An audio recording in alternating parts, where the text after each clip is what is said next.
കൊച്ചി കപ്പൽ നിർമ്മാണശാലയിൽ കപ്പലിനുള്ളിൽ I love you Pakistan എഴുത്ത് കണ്ടെത്തിയ സംഭവം.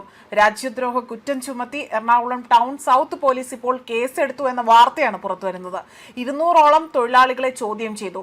കപ്പൽ നിർമ്മാണശാലയിൽ കണ്ടെത്തിയത് വൻ സുരക്ഷാ വീഴ്ചയാണ് എന്നും നിർമ്മാണത്തിലിരിക്കുന്ന ഒരു വലിയ കപ്പലിന്റെ ഉൾച്ചുമരിൽ മൂർച്ചയുള്ള ആയുധം ഉപയോഗിച്ചുകൊണ്ടാണ് ഇത്തരത്തിൽ പാകിസ്ഥാൻ ആ ഒരു പ്രേമം പ്രകടമാക്കിയിരിക്കുന്നത്.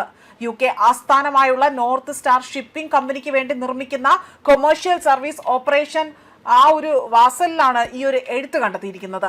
കപ്പൽശാലയിലെ 200ഓളം വരുന്ന ജീവനക്കാരുടെ മൊഴികൾ രേഖപ്പെടുത്തി പ്രാഥമിക അന്വേഷണത്തിന് ശേഷമാണ് ഇപ്പോൾ പോലീസ് രാജ്യദ്രോഹ കുറ്റം ചുമത്തി കേസ് രജിസ്റ്റർ ചെയ്തിരിക്കുന്നത് എന്നതാണ് ഉദ്യോഗസ്ഥർ വ്യക്തമാക്കിയിരിക്കുന്നത്. കപ്പലിൽ പ്രവേശിക്കാൻ സാധ്യമായുള്ള ജീവനക്കാരെ ചോദ്യം ചെയ്തിട്ടുണ്ട് എന്നും സാധ്യമായ എല്ലാ ശാസ്ത്രീയ തെളിവുകളും ഞങ്ങൾ ശേഖരിച്ചു വരികയാണ് എന്നതാണ് ഉദ്യോഗസ്ഥർ ഇവിടെ വ്യക്തമാക്കിയിരിക്കുന്നത്. അതിനിടയിൽ കേസ് രജിസ്റ്റർ ചെയ്തുകൊണ്ട് FIR ഇടുകയാണ് ചെയ്തിരിക്കുന്നത്. മാത്രമല്ല FIR-ൽ പറയുന്ന കാര്യങ്ങൾ ഇങ്ങനെയാണ്.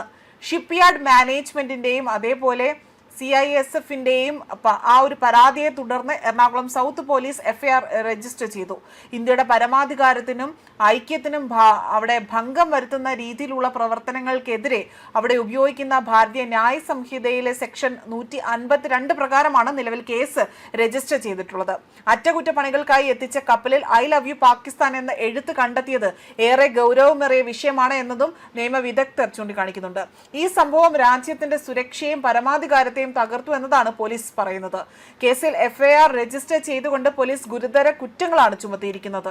ഇന്ത്യയുടെ പരമാധികാരം, ഐക്യം, അഖണ്ഡത എന്നിവയെ അപകടത്തിലാക്കുന്ന പ്രവർത്തികൾക്കെതിരെയുള്ള കുറ്റങ്ങളെ ശിക്ഷിക്കുന്നതാണ് ഭാരതീയ ന്യായ സംഹിതയുടെ സെക്ഷൻ 152. ആരെങ്കിലും മനഃപൂർവമോ അറിഞ്ഞോ വാക്കുകളിലൂടെയോ എഴുതിയോ പറഞ്ഞതോ അടയാളത്തിലൂടെയോ ദൃശ്യ പ്രാധാന്യത്തിലൂടെയോ ഒക്കെ തന്നെ അല്ലെങ്കിൽ ഇലക്ട്രോണിക് ആശയവിനിമയത്തിലൂടെയോ സാമ്പത്തിക മാർഗങ്ങൾ ഉപയോഗിച്ചോ അല്ലെങ്കിൽ മറ്റേതെങ്കിലും വിധത്തിലോ വിഘടനവാദ പ്രവർത്തനങ്ങളെ പ്രോത്സാഹിപ്പിക്കുകയോ ഇന്ത്യയുടെ പരമാധികാരത്തെയോ ഐക്യത്തെയോ അഖണ്ഡതയോ അപകടപ്പെടുത്തുകയോ ചെയ്താൽ സെക്ഷൻ 152 പ്രകാരം ജീവപര്യന്തം തടവോ 7 വർഷം വരെ തടവും പിഴയും ലഭിക്കാവുന്നതായ കുറ്റമാണ് ഇതെന്നാണ് വ്യക്തമാക്കുന്നത്. കപ്പൽ കൊച്ചിയിൽ എത്തുന്നതിന് മുൻപാണോ ഇത് എഴുതിയതെന്ന സംശയം ഉയരുന്നുണ്ട് എങ്കിൽ പോലും പഴക്കമില്ല എന്നതാണ് പരിശോധനയിൽ വ്യക്തമായിരിക്കുന്നത്. കേന്ദ്ര ഏജൻസികളും സമാന്തരമായി തന്നെ അന്വേഷണം നടത്തുന്നുണ്ട്. ഇന്ത്യൻ നാവികസേനയുടെ ആദ്യത്തെ തദ്ദേശ വിമാനവാഹിനി കപ്പലുകളിൽ ഒന്നായ INS വിക്രാന്ത് ഉൾപ്പെടെയുള്ള അത്യാധുനിക യുദ്ധക്കപ്പലുകൾ നിർമ്മിച്ച കൊച്ചിൻ ഷിപ്പ്യാർഡിൽ ഇത്തരമൊരു സന്ദേശം പ്രത്യക്ഷപ്പെട്ടത് ഒട്ടും നിസാരമായി തന്നെ കാണാൻ കഴിയില്ല എന്നതാണ് സുരക്ഷാ ഉദ്യോഗസ്ഥർ പറയുന്നത്.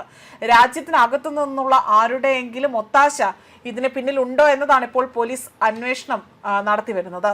ന്യൂസ് ഡെസ്ക് കർമ്മ ന്യൂസ്.